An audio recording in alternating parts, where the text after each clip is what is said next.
I'm Lexxie, and I'm in the Alpha Quadrant. It's that time of year again. It's Star Trek Day. Star Trek has been on the air for another year, and this year we were gifted the final season of the show Picard, which in my opinion included the best 10 minutes on television in my entire life. But we're not here to talk about the Picard series today. Last year, we visited Plomeek Soup from the original series. This year, we are going to take a closer look at one of the foods consumed during The Next Generation. The first episode of The Next Generation graced the airwaves on September 28th, 1987. And the rest is history. Or the future, or... This time stuff's getting kind of confusing. Anyway, The Next Generation didn't have a lot of food to draw on. Sure, there was those bugs that the humans consumed in the first season episode when they were being possessed by aliens, and there was a fair bit of Klingon food mentioned. We see Riker eating gach at one point, but I'm really just not up for that yet, guys. So finally, in the 6th season episode, Birthright Part 1, we see Geordi and Worf enjoying a meal at Deep Space Nine's Replimat. Geordi has taken the liberty in ordering what he has described as one of his favorite dishes, pasta al fiorella.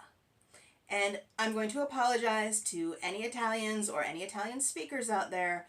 I do not speak Italian. I probably got that wrong. But it does seem that Deep Space Nine's replicators weren't quite up for the job, because Geordi thinks that their rendition of pasta al fiorella tastes like liquid polymer. That doesn't seem to deter Worf, though. He loved it. So I figured, let's take a crack at what the replicators on DS9 couldn't get quite right. So set course for the kitchen, Ensign. Warp 3. Engage. Hi again.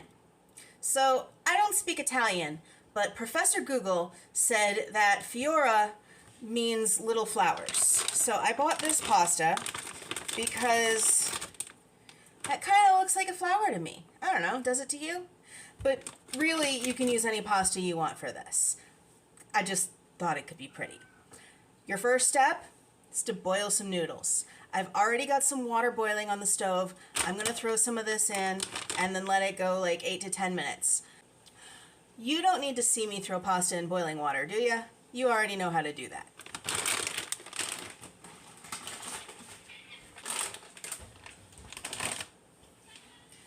So while we're waiting on the pasta, the recipe I found says 1 clove of garlic, but we've been through this before, right? 1 clove of garlic is just never enough. So I'm going to, oh, that was 3. I didn't mean for 3, I meant for 2. So we're going to do 2 cloves of garlic.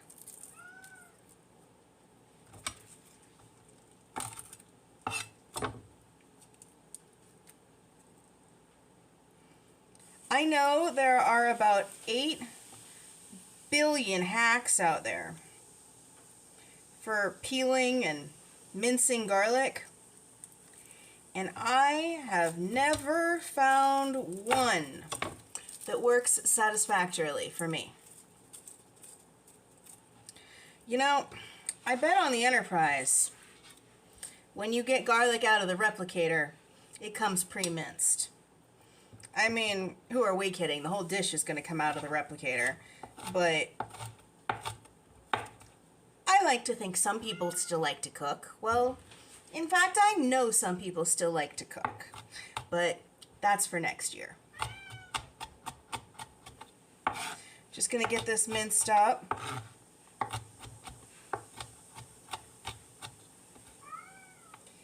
And then I've got a pan over on the stove already getting warm with some olive oil in it.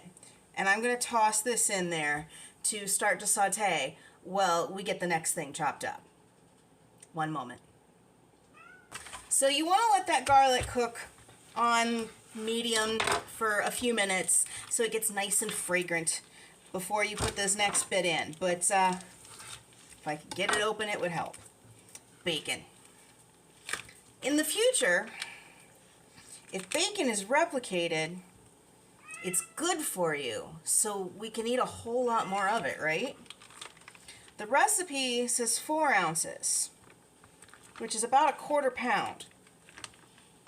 But if it's good for you because it's replicated, surely we can use a little more of it, right?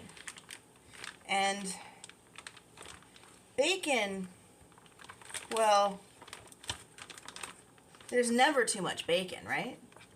1, 2, 3, 4, 5, 6, 7, 8. 1, 2, 3, 4, 5, 6, 7. That's about 1/2 pound of bacon. That looks pretty good to me. So we are just going to chop this up finely. And by the time I get this done, the garlic should be cooked enough that I'll be ready to add this to the pan. You want to cook the garlic till it's your preferred level of doneness. I like mine pretty gosh darn crispy. But if you prefer softer bacon, go for it.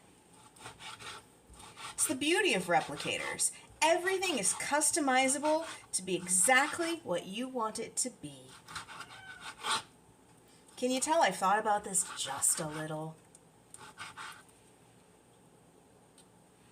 Okay, we're just gonna push that over there because I don't want to get that in the pan. I'll be right back again.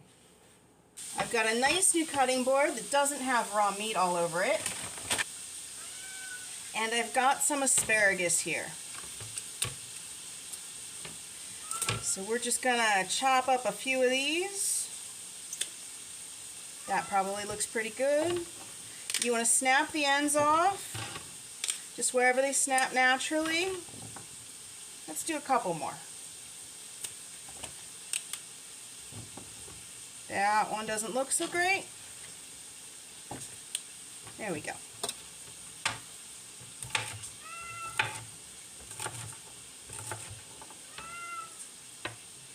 That looks pretty. You know what? I want a few more.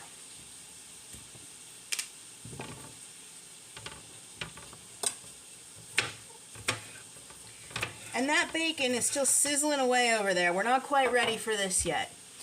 But I'll show you when we are. I didn't go as far as I wanted to with this bacon yet because I remembered the asparagus needs to cook too. So we're going to go ahead and throw this in there and just let it cook in the bacon grease until it's nice and soft. Once it gets soft, we'll assess exactly how much bacon grease is in there, and if we want to remove a bit of that before we do the last step. See you in a few minutes. This smells delicious. But, of course, bacon and garlic is going to smell delicious. There is quite a lot of fat in here, and I want a bigger spoon to remove some of that. One moment. I just found this dish that I'm pretty sure is heat safe. If not, we'll find out together. Shh.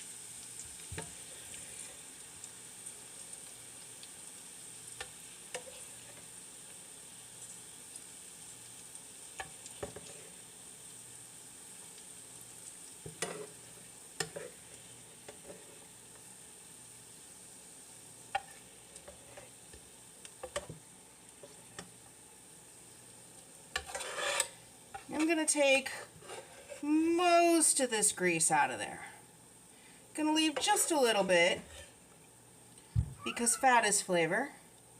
And then because fat is flavor, this is going to go in the fridge to cook maybe some burgers in or something later. And we've got one more ingredient to go in, and that is ricotta cheese. There we go. Maybe Knife. When in doubt, use a knife, right? In researching this dish, one of the things I found is that fiorella, in addition to meaning little flower, seems to be a type of cheese. Now, it's a little unclear to me if it's a type of ricotta, or a brand of ricotta, or a cheese similar to ricotta. So, are you in Italy? Is this a real thing? Can you let me know? But it says to add about a 1/4 pound of ricotta cheese. And I would like this utensil. We're going to give that a stir and see if there's enough heat in this pan to melt that into a sauce. And we're close. So I'm going to grab the pasta, and hopefully the heat from the pasta will carry us over to where we need to be. Pasta! And who recognizes this little gadget? Leave me a comment down below. We're just going to pop that off since I already drained it.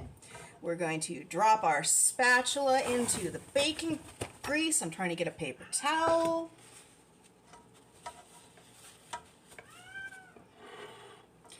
Whoever said cooking was neat.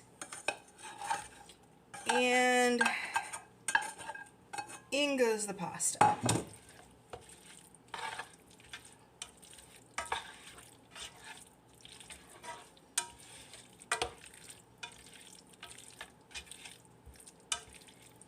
That looks absolutely delicious. Now, you very much can do this last step over the heat on the stove. I was just trying to do it for you in front of the camera. I promise one day I'm gonna get that light fixed. But how about I get some of this into a bowl, I clean up my mess a bit, and I see you back at our regularly scheduled location.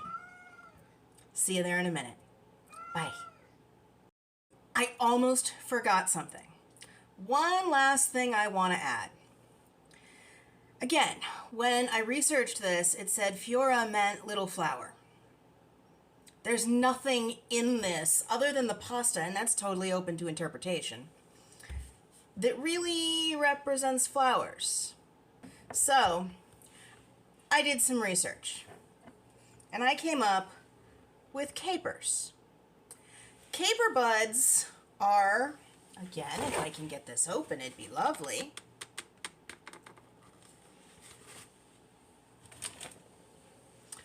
Caper buds are the pickled, unopened bud of a flower, which grows in Italy. So, goes to reason that these could possibly be in the dish, right? They're not in the recipe, but the recipes are kind of open to interpretation right now, right? I am going to need something to drain these with, and then I'm going to throw some of these in there. That looks pretty good, right? Just going to toss those in there. Give it a little stir. Maybe toss in a few more. And now we have pasta with flowers. Let's try again for the putting this in a bowl and meeting back at our regularly scheduled location. Welcome back. This does look pretty close to what Worf and Geordi were eating that day on Deep Space Nine. And I want to take just a minute and apologize. I'm pretty sure that I butchered the name of this stuff the whole time that I was inside cooking. I think I dropped the R when I was saying the name, when I was saying fiorella. But again, like I said at the beginning of this, I don't speak Italian. I speak food. But let me know down below, how is it pronounced? How badly did I mess it up? I would be happy to do better. Let's give this a taste. I want to make sure I get some bacon.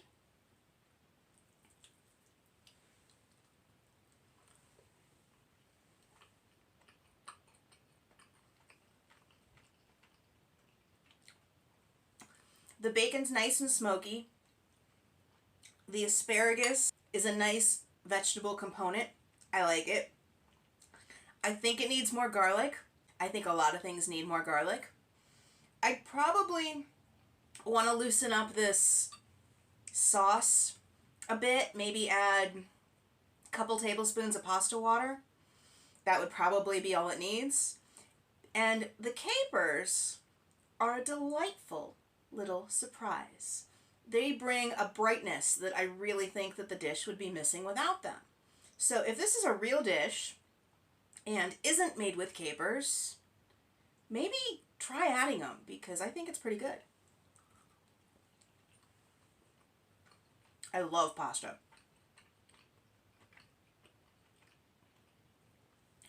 One of my favorite things, and I think like Geordi, this may just get put on my table on a regular basis from now on. Thank you, Mr. LaForge. Job well done. One more bite.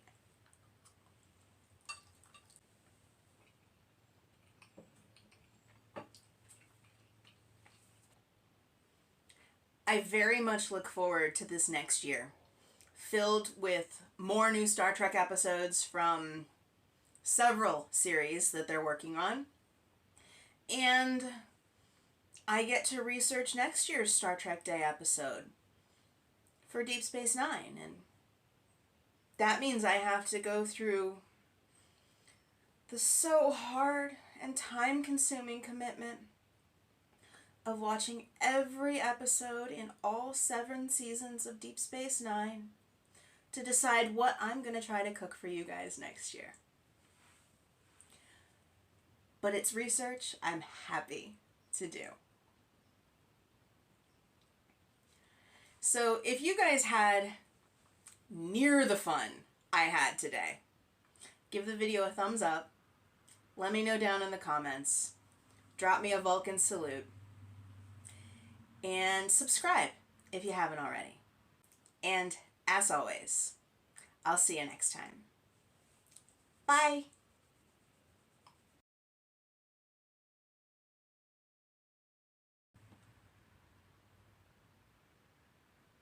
Lieutenant, make it so.